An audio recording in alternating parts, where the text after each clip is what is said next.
പെറ്റമ്മയുടെ തല വെട്ടിക്കൊണ്ടുവരാൻ പറഞ്ഞ് 10 കാശ് പോക്കറ്റിലിട്ട് കൊടുത്താലേ അത് ചെയ്തിട്ട് വരുന്ന കറ തീർന്ന ക്രിമിനലുകൾ ജീവന്റെ ഒരു തുടിപ്പെങ്കിലും ശരീരത്തിൽ അവശേഷിച്ചിട്ടുണ്ടെങ്കിൽ സൂര്യനാരായണനെ തേടി ദേവ് വരുമെന്ന് ഉറപ്പുള്ളത് കൊണ്ട് തന്നെ വിളിച്ചു വരുത്തിയതാ ഞാനവരെ. നിന്റെ അല്ല, അവന്റെ ജീവൻ എടുക്കാൻ. ഇനി ദേവുവിന് സൂര്യനാരായണന്റെ മുന്നിലേക്ക് പോവാം. വിശ്വനാഥനും വിശ്വനാഥന്റെ സൈന്യവും അവസാന യുദ്ധത്തിന് സജ്ജരാണ്.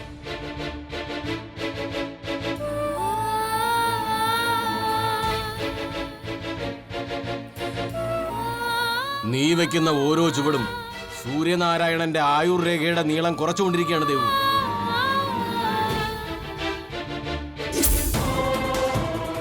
ഒരു എളുപ്പ വഴിയുണ്ട്. നമ്മൾ രണ്ടിലൊരാൾ ചാവണം. ഒന്നുകിൽ നീ ചാവണം, അല്ലെങ്കിൽ ഞാൻ ചാവണം. അതാരാണെന്ന് നീ തീരുമാനിക്ക.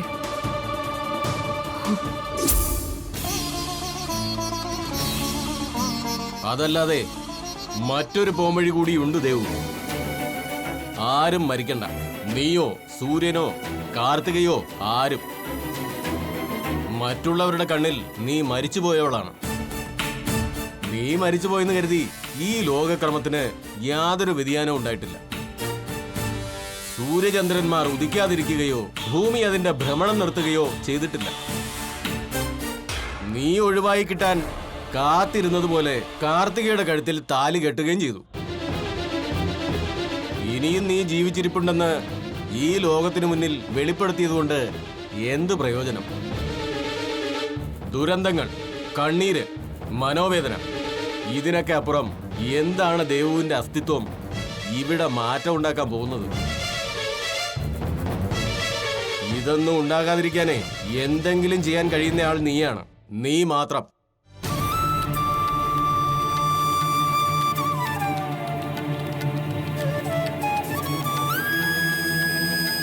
നീ മരിച്ചുപോയവളാണ്. നീ ഇനി വരാൻ പാടില്ല. മറ്റൊരു പെണ്ണിന്റെ കഴുത്തിൽ താലി കെട്ടിയ നിന്റെ ഭർത്താവിന്റെ മുന്നിലോ ആ വിവാഹത്തെ ഹൃദയംഗമമായി ആശീർവദിച്ച നിന്റെ മാതാപിതാക്കൾക്ക് മുന്നിലോ നിന്റെ നിഴല് പോലും പതിയാൻ പാടില്ല. എനിക്ക് സൂര്യേട്ടനില്ലാതെ ജീവിക്കാൻ പറ്റില്ല. നിന്റെ ഭർത്താവിനോടൊപ്പമുള്ള ജീവിതം വേണോ അതോ അവന്റെ ജീവൻ വേണോന്ന് നിനക്ക് തന്നെ തീരുമാനിക്കാൻ ദേവു.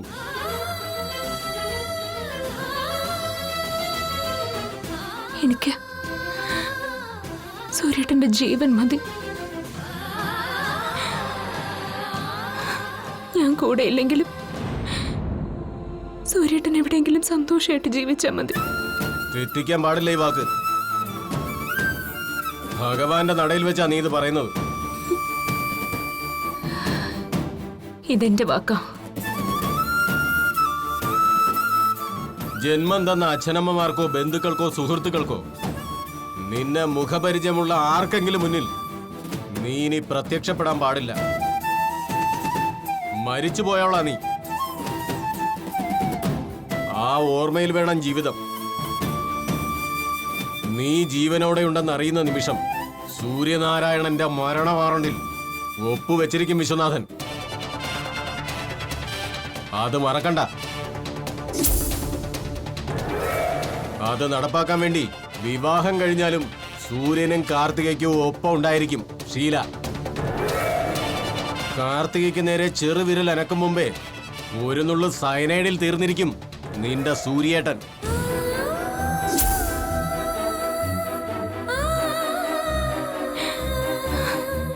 ഇല്ല വിശ്വനാഥ, ഞാനിനി ആരുടെയും കൺവെട്ടത്തേക്ക് വരില്ല. അത് നിങ്ങൾക്ക് ഉറപ്പിക്കും.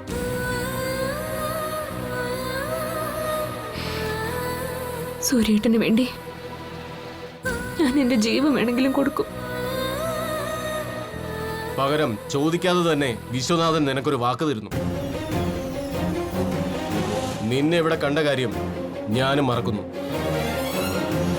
നീ ജീവിച്ചിരിക്കുന്നതായോ തിരിച്ചു വന്നതായോ കാർത്തികയോ ഷീലയോ പോലും അറിയില്ല.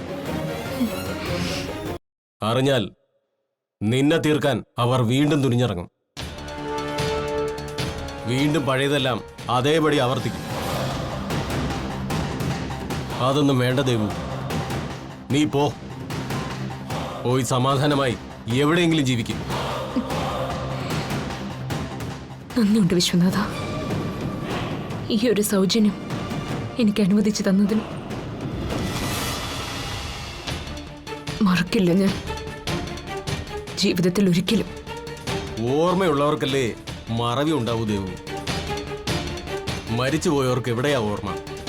ശേഷിച്ച കാലം പ്രേതമായി അലയേണ്ട നിനക്ക് കാർത്തിക മേനോന്റെ വിവാഹ മംഗളകർമ്മം നടക്കുന്ന ഈ ദേവഭൂമിയിൽ സ്ഥാനമില്ല. കടന്നു പോ പുറത്ത്.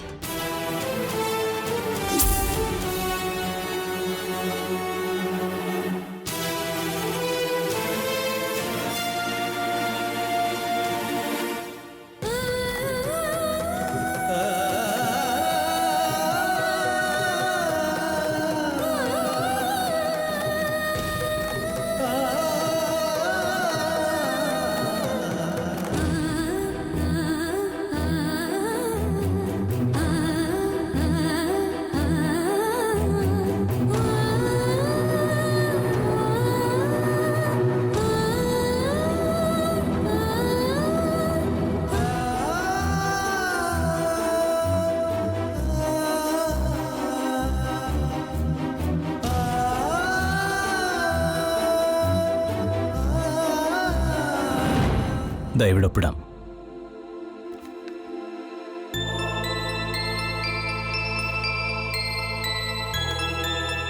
ഒപ്പിട സൂര്യ.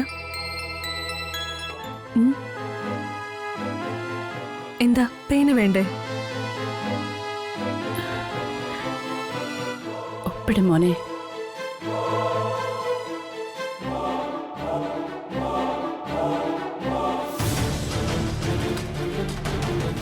ഇനി ഞാൻ എവിടെയൊക്കെ ഒപ്പിടണ്ടേ? വേണ്ട, ഒരു ഒപ്പിന്റെ ആവശ്യമുള്ളൂ. എന്താടി ഗ്രഹണി പിടിച്ച പിള്ളേരെ ചക്കക്കൂട്ടം കണ്ടതുപോലെ? എനിക്ക് എക്സൈറ്റ്മെന്റ് അടക്കാൻ പറ്റുന്നില്ല ശീലേച്ചി. എടി, നിന്റെ ആവേശമൊക്കെ നടക്കി വെക്ക്. അവർക്ക് എന്തെങ്കിലും സംശയം തോന്നും. നായിക മരിച്ച ദുഃഖത്തിൽ നിന്നും കരകയറാത്ത നായകൻ മറ്റൊരു പെണ്ണിന്റെ ജീവിതം നശിക്കാതിരിക്കാൻ അയാൾ അവൾക്കൊരു താലി സമ്മാനമായി കൊടുക്കുന്നു. അങ്ങനെ ഒരു ജീവിതം കിട്ടിയ പെണ്ണിന്റെ മിതത്വവും അടക്കമൊക്കെ വേണം നിനക്ക്. എന്റെ പട്ടി നിൽക്കും അടങ്ങി. എടി, ഇത് ആദ്യത്തെ ഒന്നും അല്ലല്ലോ. ഇതിനു മുമ്പും സൂര്യൻ നിന്നെ കെട്ടിയതല്ലേ? അന്ന് സൂര്യനാരായണനല്ലല്ലോ, ഹരിനന്ദനല്ലേ. ഒരാളെ തെറ്റിദ്ധരിപ്പിച്ച് ഊരും പേരും മാറ്റി താലി കെട്ടിക്കുന്ന പോലാണോ ശീലേച്ചി സ്വന്തമായിട്ട് പതിച്ചിങ്ങോട്ട് കിട്ടുന്നത്? അതിന്റെ ഒരു രസവും സുഖമൊന്നും ഷീലേച്ചിക്ക് പറഞ്ഞാൽ മനസ്സിലാവില്ല. ആ, ഒരു കണക്കിന് അത് ശരിയാ. നിന്റെ ഈ ചാട്ടം ഒന്ന് കുറയ്ക്കണമെന്നേ ഞാൻ ഉദ്ദേശിച്ചുള്ളൂ. ദേവുനെ കൊന്നത് നീയാണെന്നേ സൂര്യനൊരു സൂചന കിട്ടിയാൽ മതി. നിന്റെ വിവാഹമോചനമല്ല, 16 അടിയന്തരം നടക്കും. വിശ്വേട്ടൻ എവിടെ പോയതായിരുന്നു? കുറെ പേരെ നമ്മൾ ഹയർ ചെയ്തില്ലേ മോളെ, അവരെയൊക്കെ സെറ്റിൽ ചെയ്യാൻ പോയതാ. വേറെ കുഴപ്പമൊന്നുമില്ലല്ലോ അല്ലേ? ഇല്ല, ഇനി ഒരു കുഴപ്പം ഉണ്ടാവില്ല. മോൾക്ക് സമാധാനമായി ജീവിക്കാം സൂര്യന്റെ ഒപ്പം. അപ്പോ നമുക്ക് തിരിക്കാം. രാഹുകാലത്തിന് മുമ്പ് ഇറങ്ങണം.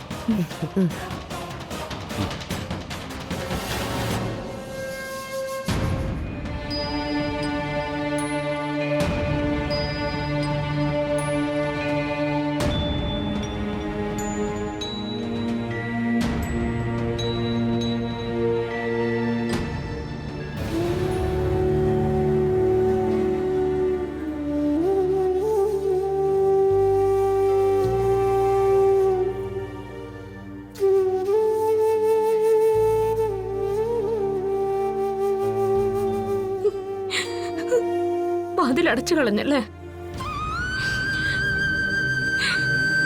വാതിലടച്ചിട്ട് എത്ര കാലം ഒളിച്ചിരിക്കുന്ന? എന്റെ ചോദ്യങ്ങൾക്കൊക്കെ നിനക്ക് മറുപടി പോലും ഉണ്ടാവില്ല. പട്ടും പൊന്നും പവിഴും ഒന്നും ഞാൻ ഒരിക്കലും മോഹിച്ചിട്ടില്ല. ആയുസ് നീട്ടി തരണമെന്നും ഞാൻ ഇതുവരെ അപേക്ഷിച്ചിട്ടില്ല.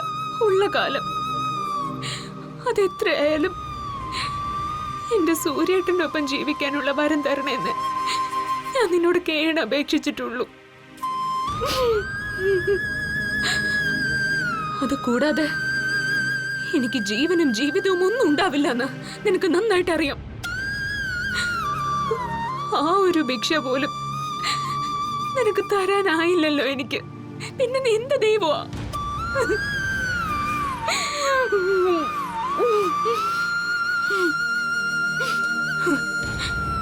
നിന്നെ പൂജിക്കാൻ വേണ്ടിയായിരുന്നു ഞാൻ എന്നും ഉണരുന്നത്, ഉറങ്ങുന്നത് നിന്റെ നാമം ജപിച്ചു. നിന്നെ മറന്നുള്ള ഒരു പ്രവൃത്തി പോലും ഉണ്ടായിരുന്നില്ല എന്റെ ഭാഗത്ത് നിന്നും. എങ്കിലും നീ തുണച്ചതോ നിന്നെ മറന്നു ജീവിക്കുന്നവര്. ഇതാണല്ലേ ദൈവനീതി?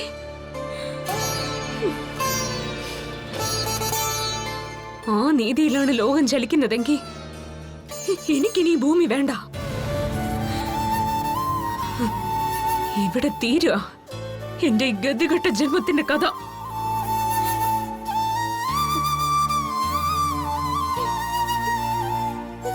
ഞാൻ പോവാ. ഇവിടെ വന്നത് എല്ലാത്തിനും അവസാനായിട്ട് നിന്നോട് നന്ദി പറയാനാ. എന്റെ ജീവിതം തീരുക.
ചാവാൻ ഇറങ്ങിയതാണോ?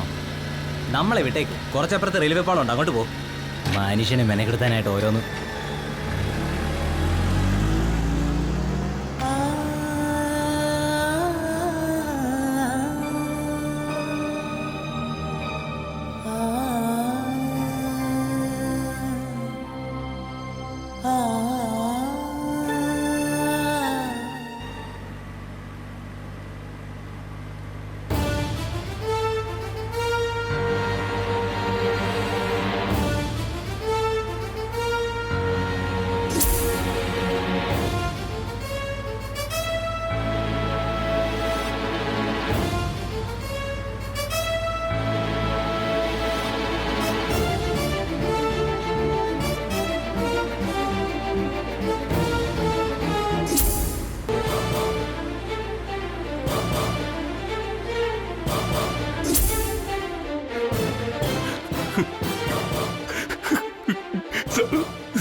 പിന്നീട് പശ്ചാത്തപിക്കേണ്ടി വരില്ല.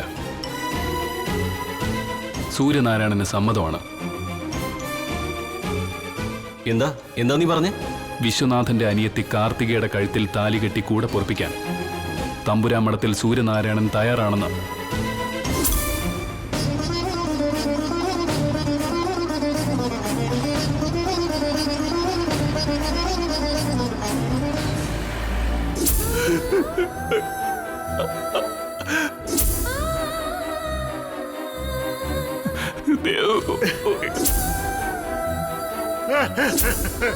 മോളെ, മോളെ,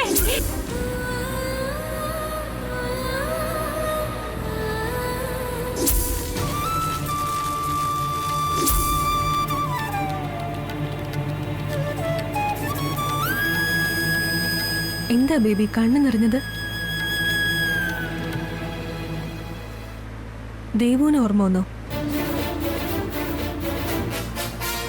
ദേവുവിനെ ഓർമ്മിക്കേണ്ടെന്നൊന്നും ഞാൻ പറയില്ല. ഞാനങ്ങനെ പറഞ്ഞാലും ബേബിക്കത് പറ്റുമെന്നും തോന്നുന്നില്ല. പക്ഷേ കുറഞ്ഞ പക്ഷം എൻ്റെ കൂടെ ഇരിക്കുമ്പോഴെങ്കിലും എന്നെ പറ്റി ചിന്തിക്ക്. എനിക്കറിയാം ആദ്യം കുറച്ച് പ്രയാസമായിരിക്കും അത്. പക്ഷേ പോകെ പോകെ എല്ലാം ശരിയായി വന്നോളും. ഞാൻ ശരിയാക്കിക്കൊണ്ട് വന്നോളാം.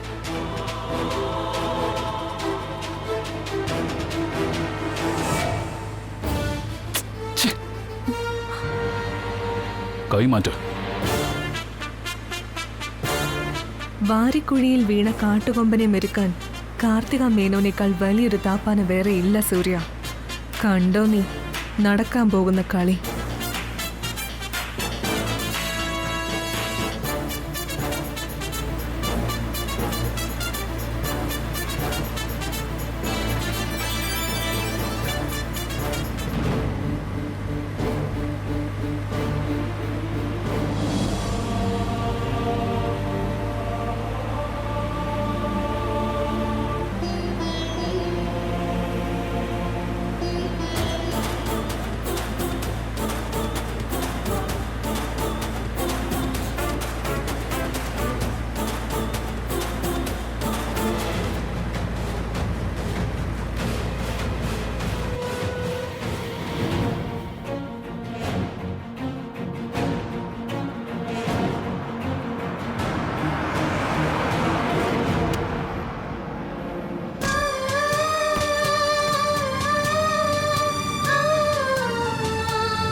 എന്ത് സുന്ദരമായ കാലാവസ്ഥയല്ലേ? ബേബി എന്താ ഒന്നും മിണ്ടാത്തെ? ദൈവം ഇതൊന്നും മിണ്ടാതിരിക്കാവോ?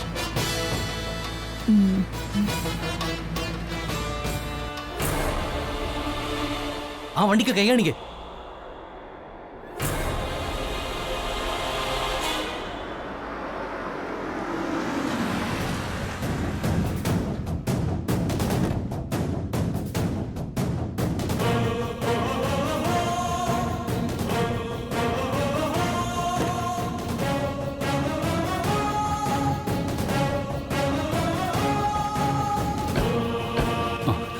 എന്തു പറ്റിയത് അവിടെ? സാർ, ഒരു കുട്ടി തലയിറങ്ങി വീണ് കിടക്കുന്നു. ഒന്ന് ആശുപത്രിയിൽ എത്തിക്കണം പ്ലീസ്. വാ. സൂര്യ എന്തായി കാട്ടുന്നേ? ഒരു മംഗളകർമ്മം കഴിഞ്ഞ് വരല്ലേ നമ്മള്? അതിന്റെ ഇടയിലാണ് ഈ അപശകനം കാണാൻ പോകുന്നത്. അല്ല, ആ കുട്ടിക്ക് ബോധമില്ല എന്ന് പറഞ്ഞു. ഷോ, ഞാനിത് എങ്ങനെ പറഞ്ഞു മനസ്സിലാക്കും? ഞാൻ പറയുന്ന ഒരു കാര്യമെങ്കിലും അനുസരിക്ക സൂര്യ. നല്ലതിന് വേണ്ടിയല്ലേ സൂര്യ, പ്ലീസ്. ഒന്ന് സഹായിക്കണം മാഡം പ്ലീസ്.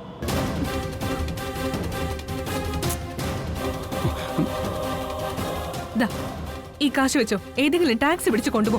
വാ സൂര്യ. അയ്യോ madam please. Surya madam. Sir, sir ഒന്ന് ഹെൽപ്പ് ചെയ്യണം സാർ.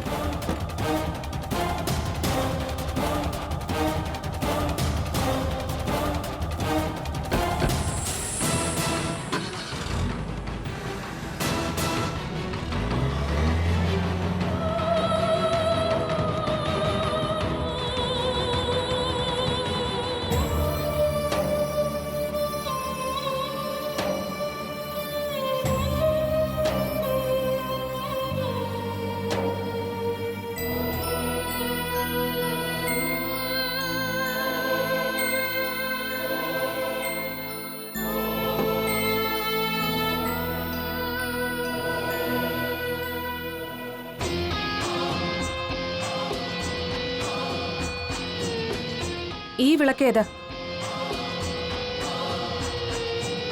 ഇവിടെ സന്ധ്യാദീപം വെക്കുന്നത് ഈ വിളക്കില്ല.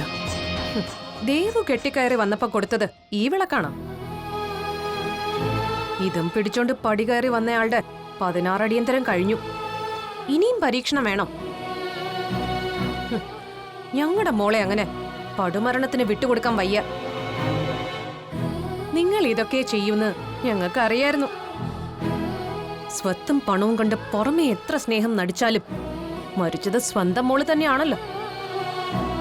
ആ സ്ഥാനത്തേക്ക് വേറൊരാള് വരുന്നത് സഹിക്കാൻ പറ്റുമോ? അത് കണക്ക് കൂട്ടി ഞങ്ങള് വേറൊരു വിളക്ക് കൊണ്ടുവന്നിട്ടുണ്ട്. തമ്പുരാൻ മഠത്തിൽ ഇനി സന്ധ്യാദീപം തെളിയിക്കുന്നത് ഈ വിളക്കില് മതി. കാർത്തിക മോളെ സ്വീകരിച്ച വിളക്കുകൊണ്ട് ഒന്ന് തുടച്ച് വൃത്തിയാക്കിയിട്ട് എണ്ണ ഒഴിച്ച് തിരികത്തിക്ക.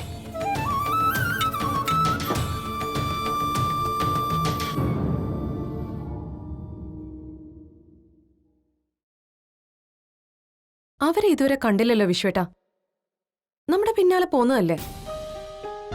അവരെന്തെങ്കിലുമൊക്കെ മിണ്ടിയും പറഞ്ഞ് സമാധാനമായിട്ട് വന്നോട്ടെ ഷീലേ.